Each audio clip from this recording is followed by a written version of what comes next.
귀한 기도, 은혜로운 찬양 감사합니다. 제가 예배 우리 이제 입장하기 전에 성가대실 올라가서 같이 기도하고 이렇게 내려오는데, 오늘 이렇게 보니까 우리 지휘자님이 연습을 이렇게 연습 주의를 하는데 막 땀을 뻘뻘 흘리면서 선풍기를 옆으로 독점적으로 놓고 틀면서 하시더라고요. 야, 그 열정에 제가 은혜를 받았습니다. 그 뜨거움에 오늘 마음이 뭉클해지고, 주의 사랑으로 주께서 우리 온 교회 성도들 심령에 만지시고 터치하심을 느낍니다. 주님을 찬양합니다.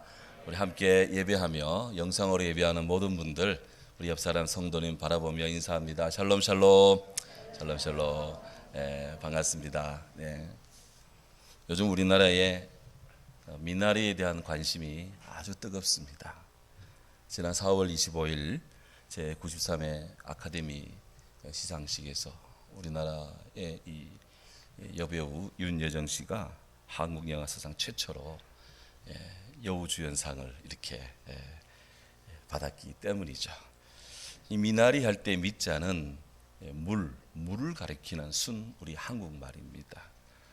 이 미나리는 물에서 자라는 식물, 막 그런 이 뜻인데요. 영어로는 한국식으로 하면 워터 샐러리고, 좀 미국식으로 하면 워터 샐러리고, 혹은 워터 드라워터 막 이렇게 하는데, 문자 그대로 이 미나리 95%가 물입니다. 어릴 때 외갓집에 가보면 이 미나리가 곳곳에 있는데, 주로 보면 막 이렇게 하숫가에 또 막 구중물 있는데, 이런 막 작은 연못에 미나리가 그렇게 있더라고요. 근데 그거 배워서 먹는데 괜찮아요 했더니, 미나리는 먹으면 몸에 좋다 그러시더라고요. 미나리는 그렇습니다. 물을 정화시킵니다. 몸에 해독작용, 해열작용을 합니다. 뛰어납니다.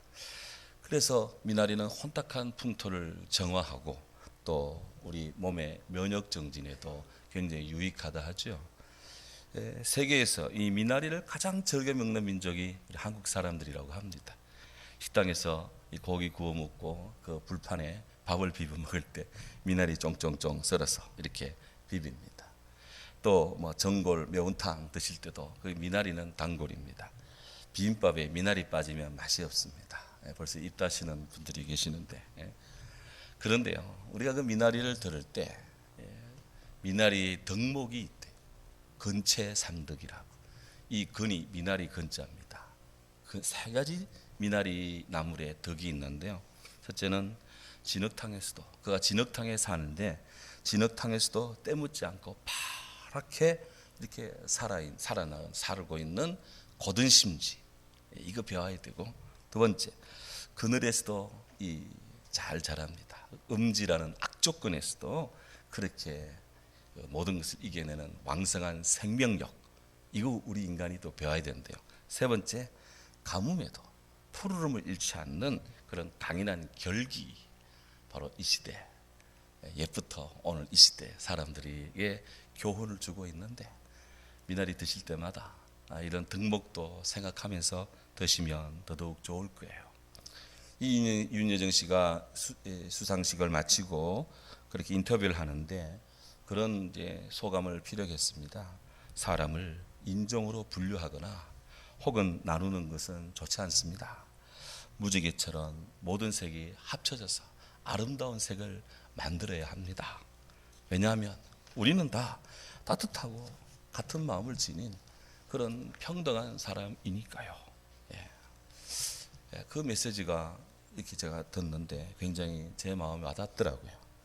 이 영화 미나리는 세계인들에게 인종, 국가, 언어의 장벽을 넘어서 서로를 좀 더 이해하자라는 그런 울림을 주고 있어서 굉장히 지금 많은 사람들에게 영향을 주고 있습니다. 앞으로 우리들이 모여서 예배할 때, 또 함께 할 때도 우리 고사리만 인사하는 것이 아니라 미나리라고도 인사를 해야 될 것 같아요. 고사리가 뭐냐? 처음 들으신 분 혹 계실지 모르겠는데, 고맙습니다, 사랑합니다, 이해합니다, 줄여서 고사리입니다. 미나리는 미워하지 말고 미소를 활짝 띄우면서 나는 내려놓고 이 믿음 더 굳세게 하는 것입니다. 한번 연습했으니까 한번 하도록 하겠습니다. 우리 고사리 합니다. 고사리. 예, 고맙습니다. 사랑합니다. 이해합니다. 미나리. 예, 미소를 지으며 나는 내려놓고 그리고 이 믿음 굳세게 우리가 주를 향해서 달려가는 주의 성도들 되어야 되리라 믿습니다. 오늘 우리는 모두는 갈릴리 가버나움 지역에서 바로 영적 고사리, 영적 미나리 운동 펼치시는 우리 예수님을 만납니다. 오늘 성의 9절에 따르면 예수님께서 그곳을 떠나 길을 가신다고 증거를 합니다. 예수님이 이렇게 한쪽 지역에서 또 다른 지역으로 이 마을에서 저쪽 마을로 이동하시는 이유가 있습니다. 마태복음 9장 25절에 보면 예수님께서 모든 도시 모든 마을을 두루 다니셨다 했는데 이유는 갈릴리의 산지한 회당에서 주의 복음을 teaching 가르치시며 천국 복음을 preaching 전파하시며 약하고 병든 자들을 힐링 고치시기 위함이다. 그랬어요. 우리 예수님의 오가심은 이렇게 하나님 나라 복음을 전하고 주의 백성 삼고 주의 나라 사람들에게 천국의 평화가 이루어지기 원하시는 거룩한 목적을 가지고 있습니다. 또 참 이런 마음으로 우리 주님은 성도들 한 사람 한 사람을 만나 주십니다. 세상은 넓고 할 일은 많다고 누가 얘기하셨는데 정말 세상은 넓고 구원받아야 될 사람은 많습니다. 그래서 우리 예수님께서는 땅의 사역을 다 마치고 하나님 나라로 승천하시기 직전에 제자들에게 이런 당부를 하셨습니다. 마태복음 28장 19절 20절 The Great Commission이라고 하는 대위임의 말씀을 주시는데요. 너희는 가서 모든 족속으로 제자를 삼아 아버지 아들과 성령의 이름으로 세례를 주고 내가 너에게 분방 모든 것을 가르쳐 지키게 하라. 볼지어다 내가 세상 끝날까지 너희와 항상 함께 있겠다 말씀하십니다.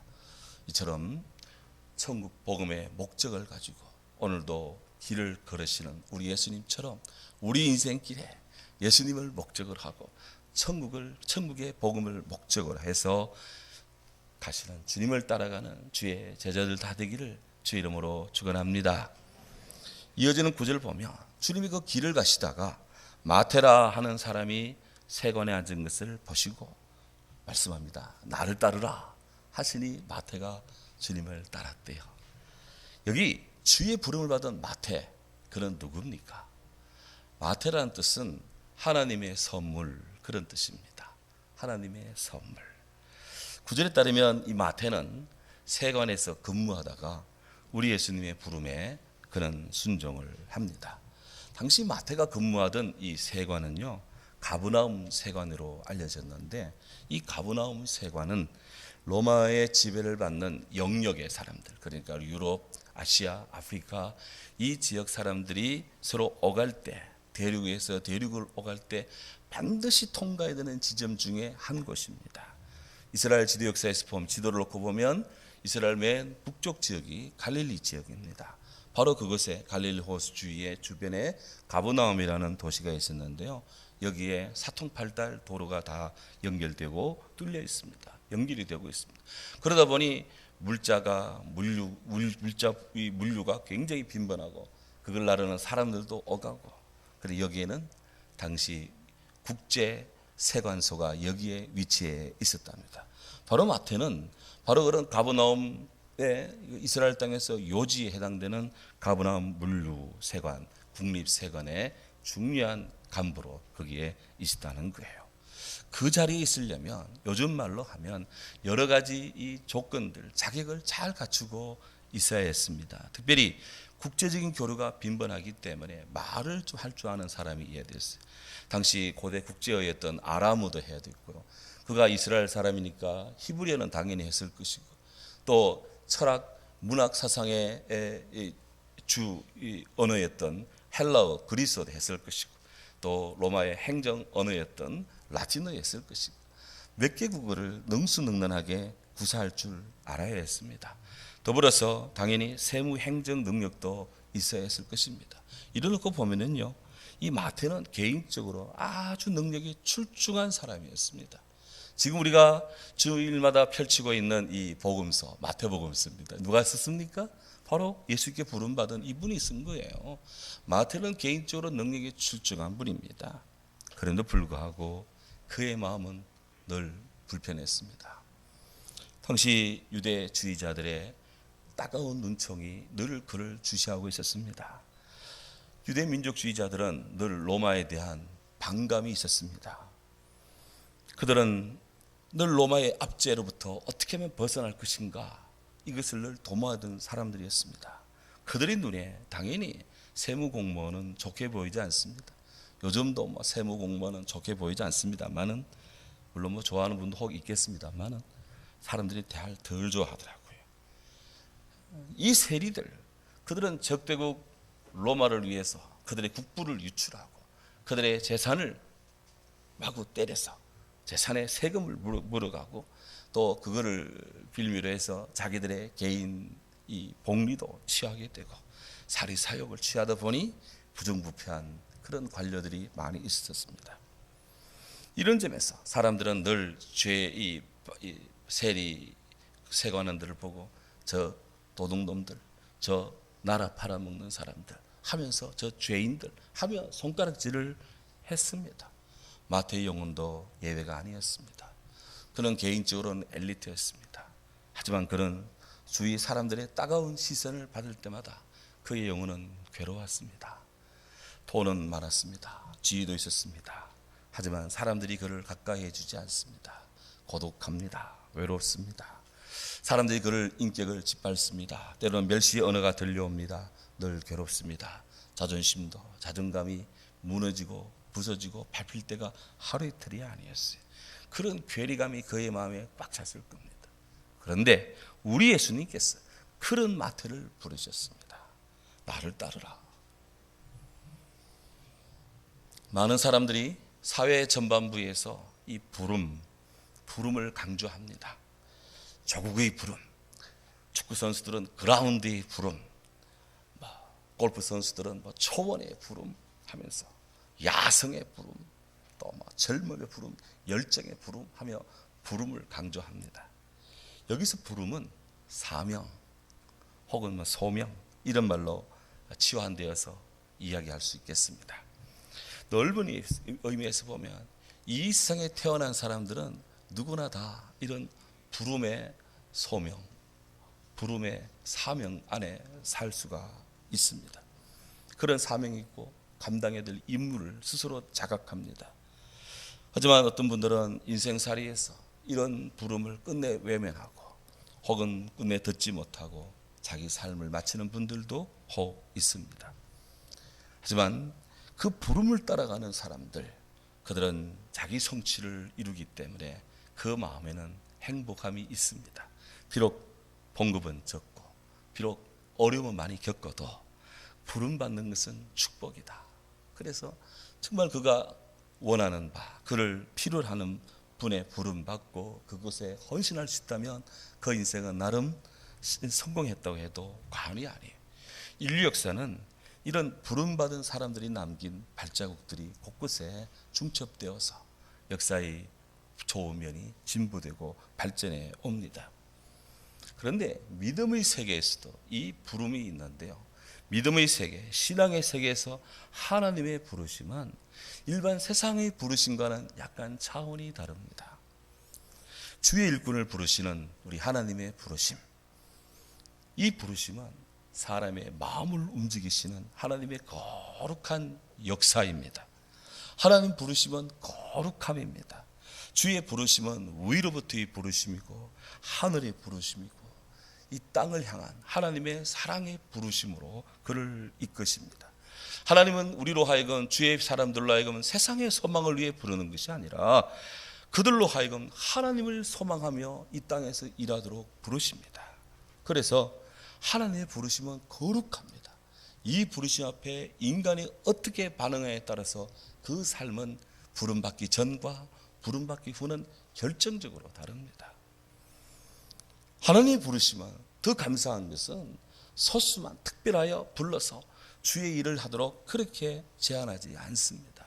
우리 하나님은 기본적으로 모든 사람이 구원받기를 원하십니다. 모든 사람이 진리를 아는 데 이르기를 원하십니다. 그래서 그들을 십자가의 사랑으로 초대하십니다. 구원은 열려 있습니다. 하지만 그 길은 십자가의 길입니다. 좁은 문, 좁은 길이 길입니다.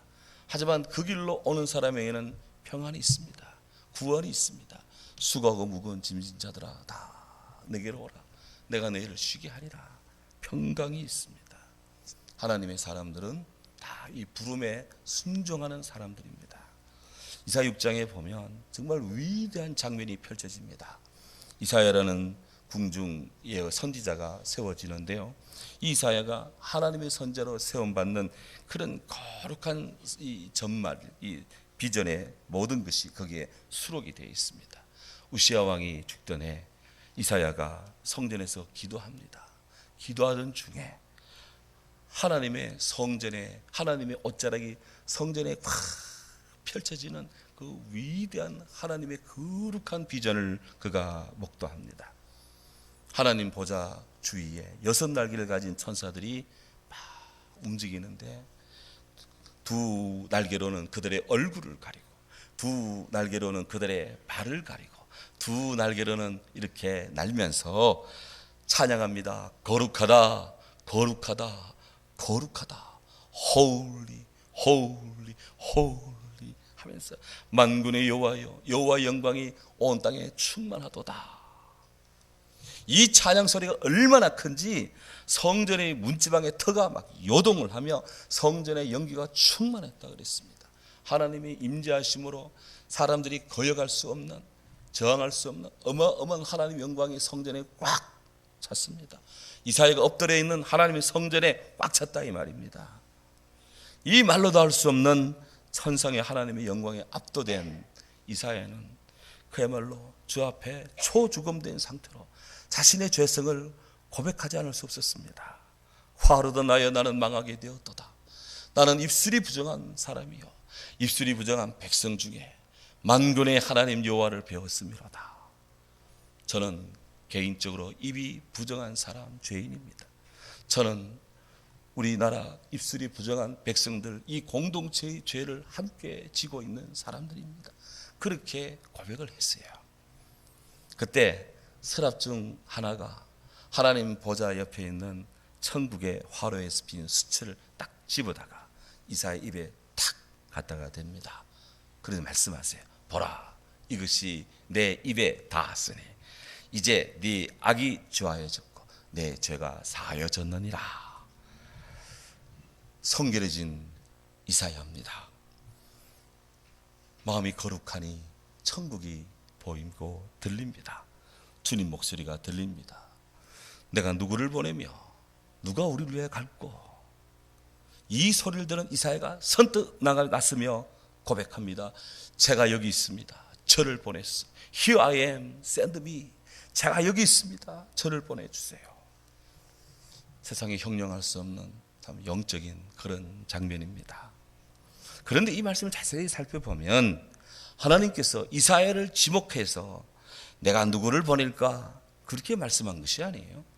천상에서 이사야를 향해서 우리가 누구를 보내야 되겠느냐 이렇게 말씀한 것도 아닙니다.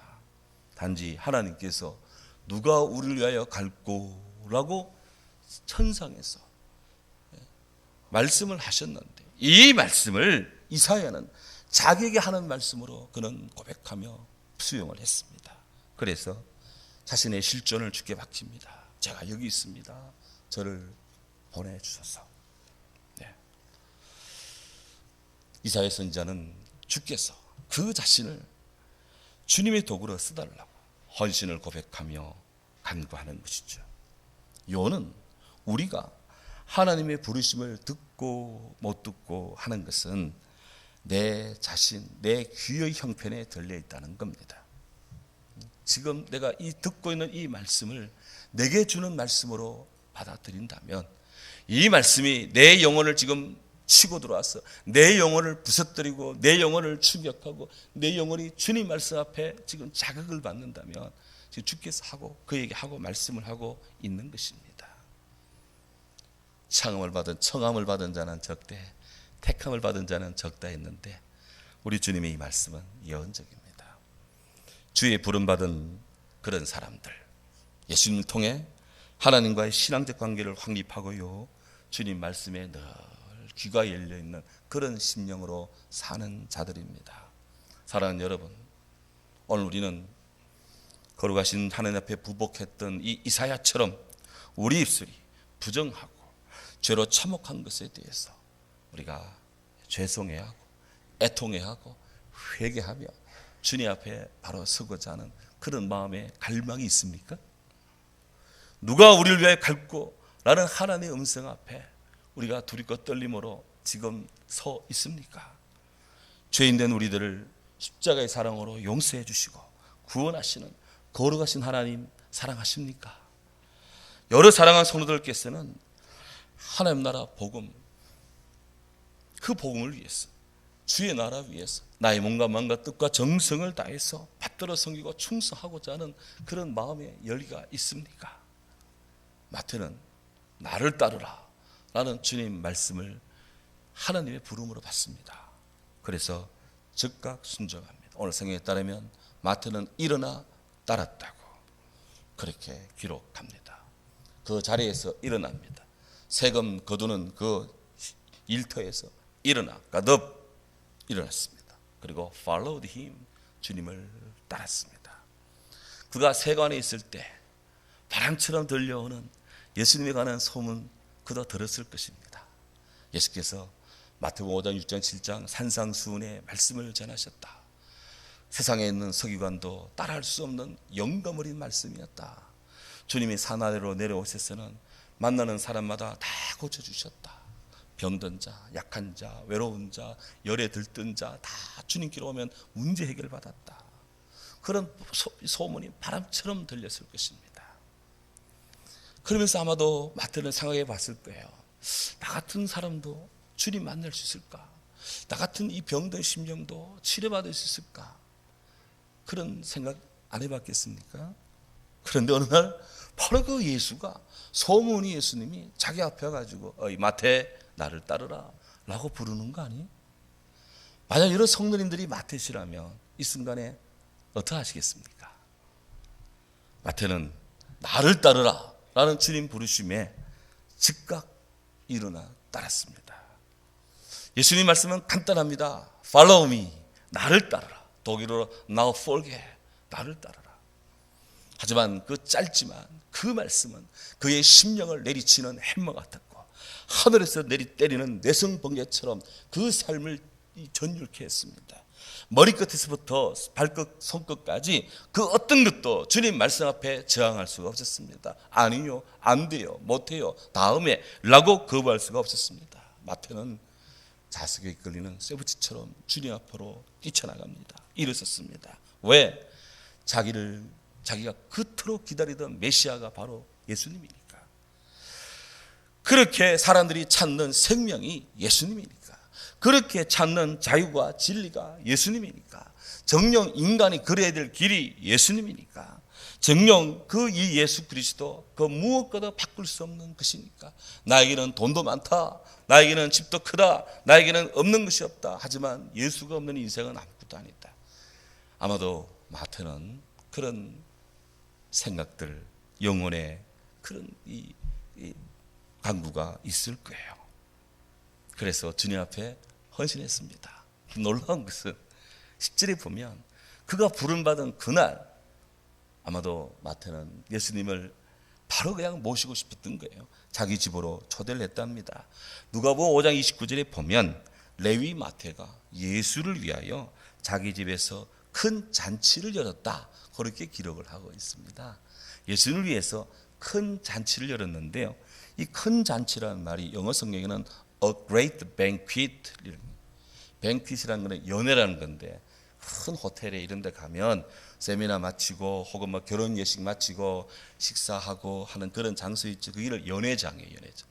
예수님을 위해서 연회를 열 정도로 작은 식탁이 아닙니다. 대단히 잔치를 벌인 것입니다. 그 잔치에 누가 참여했습니까? 오늘 성경에 보면 예수를 위하여 그 잔치를 열었는데요. 그 잔치에 보면 예수님과 예수님의 제자들은 당연히 그게 참석했고, 또 아마도 성경에는 그런 말이 없습니다만은 마태는 예수님께 양해를 구해서 자기 같이 일하는 일했던 동료 세관원들도 초대를 했고, 유대 전통 사회가 죄인으로 취급하는 그런 부류들도 초대를 해서 같이 예수님과 함께 식탁의 자리를 함께 두러 조치를 했습니다. 왜 마태는 그런 잔치를 열었을까? 왜 마태는 그런 자리에 자기 친구들, 동료들, 또 거리의 사람들 이렇게 초대했을까? 아마도 나 같은 복잡한 사람, 나 같은 죄인, 허물 많은 이 마태, 나 같은 자를 부르신 예수님께서 나와 비슷한 내 동료들, 사람들에게 지탄받는 저 사람들, 저들에게도 예수님 필요하지 않을까? 저들이 예수님 말씀 듣고 주의 사람 되면 얼마나 좋을까? 이런 영혼을 사랑하고 사람을 사랑하는 마태의 마음, 그 순수하고 착한 마음을 엿봅니다. 바로 사람을 살리고 잃어버린 양을 찾기 원하시는 예수님의 마음이었던 거예요. 감사한 것은 예수님께서 마태의 그런 뜻을 외면하지 않았습니다. 오늘 성경 10절에 보면 예수와 그의 제자들이 바로 함께 앉아 세리와 죄인들과 함께 앉아 식사를 하셨다고 성경에 기록되어 있습니다. 실로 예수님은 멀리하고 사람들이 멀리하고 꺼림칙하게 여기고 경원시하는 자들과도 함께 있습니다. 예수님을 싫어하는 사람들은 예수님을 보고 비판합니다. 야, 너희 예수는 세리와 죄인이 친구구나. 주님은 아랑곳하지 않고 그들과 함께 즐겁게 드시고 마시고 기뻐하고 얘기하고 코이노니아 사귐을 가지고 그렇게 그리스도의 이 땅을, 주님의 마당을 풍성하게 하셨습니다. 전도학자들은 예수님을 초대한 이 마태의 마음을 굉장히 높게 평가를 합니다.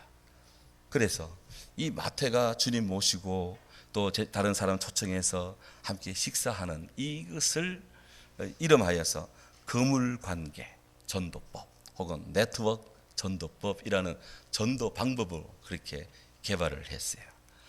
예수님 진짜 안드레가 빌립을 불러오죠. 빌립이 뭐 나사렛 뭐 선한 거 있겠어 이래 틱틱거리자 와봐 와보라 come and see 와서 보라 이렇게 해서 안드레가 빌립을 탁 불러서 예수님 제자 되게 했습니다. 이런 안드레의 전도 방법을 관계 전도법이라고 합니다. 한 사람이 한 사람 전도하고 또 이분이 이분 전도하고 이렇게 전도해 나가는 것을 관계 전도법이라고 하고요. 마태처럼 가까운 지인들 좀 불러 모아서 같이 밥을 먹고 또 가까이 초대해서 카페에서 커피 한잔 하고 이렇게 하면서 몇 사람 같이 이렇게 어울려서 얘기하는 중에 예수님 소개하고 그들을 주께로 초대하는 이것을 함께 더불어 하는 그물처럼 쫙 끌고 모으는 거물 관계 전도법, 영어로는 네트워크 전도법 이렇게 합니다. 우리 성도들께서도 바로 이런 마태의 이 전도법도 한번 우리 생활에 한번 원용하고 적용할 필요도 있습니다. 아는 사람, 가까운 사람, 친한 사람, 아직 예수 안 믿는 그들을 주의 마당으로 혹은 이 친교의 장으로 이렇게 초대를 해서 가볍게 해서 그들에게 식사하고 차 마시고 뭐 이런 과정 속에 자연히 예수님 소개하는 겁니다. 이렇게 해서 주의 나라가 풍성해지게 하는 것이죠. 하지만 불행하게도 주님을 비판하고 대적하는 바리새인들, 소위 죄인이 친구가 되신 이 모습을 못마땅히 여긴 그런 이 분리주의자들은 정색하며 예수님을 힐난하고 주님에게 비판을 가합니다. 어찌하여 너희 선생은 세리와 죄인들과 함께 잡수시느냐, 밥 먹느냐, 그렇게 막 비판을 합니다. 우리 주님께서 그 이야기를 듣자 정색하고 말씀해 주셨습니다. 건강한 사람에게는 의사가 필요 없습니다. 병든 자에게 필요합니다. 여러분들은 가서 내가 긍휼을 원하고 제사를 원하지 않는다 라는 이 말이 무슨 뜻인지 좀 배워가지고 오라. 나는 의인을 부르러 온 것이 아니라 죄인을 부르러 왔다 그랬습니다. 우리 그리스도인들은 무슨 죄가 그렇게 많은지 기도할 때마다 나 같은 죄인, 우리 속에 있는 죄, 맨날 지은 죄 용서하옵소서. 아마도 수사관계 기관에 있는 사람들은 교회 와서 기도하는 거 녹음했다가 저 사람은 도대체 무슨 죄 지었냐 봐보면 참 엄청난 죄가 있을 것 같은데 어쨌든 간에 이렇게 우리는 죄 많은 사람들이라고 매일매일 고백하는데요, 바로 주님께서 바로 이런 죄인을 구하러 오셨답니다. 오셨답니다. 그러니까 우리가 미나리 하지 않을 수 있어요? 해야죠. 주님은 의인은 척하는 바리새인보다도 내적으로 갈등하면서 주님을 사모하는 마태를 먼저 부르셨습니다. 이것이 은혜입니다.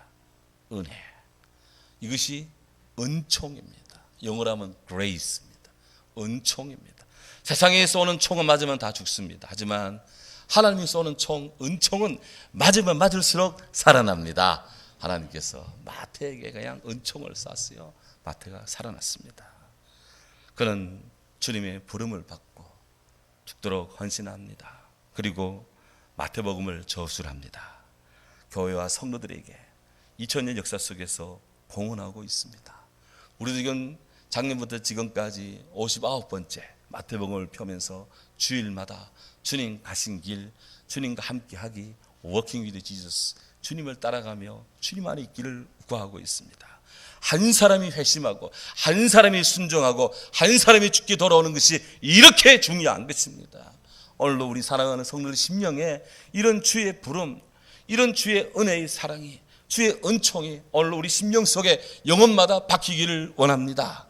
저는 사랑하는 우리 모든 성도들, 특히 자라나는 우리 어린이, 학생, 청년들이 바로 이 마태 같은 주님의 제자들 되어서 다 주님을 위해 유용하게, 주님을 위해 뜨겁게, 주님을 위해 전폭적으로 헌신할 수 있는 그런 세상을 바꿀 수 있는 하나님의 백성들 되기를 기도합니다. 예수님보다 더 좋은 친구 없음을 이 시간 찬양합니다. 아멘. 기도합니다. 사랑하는 주님,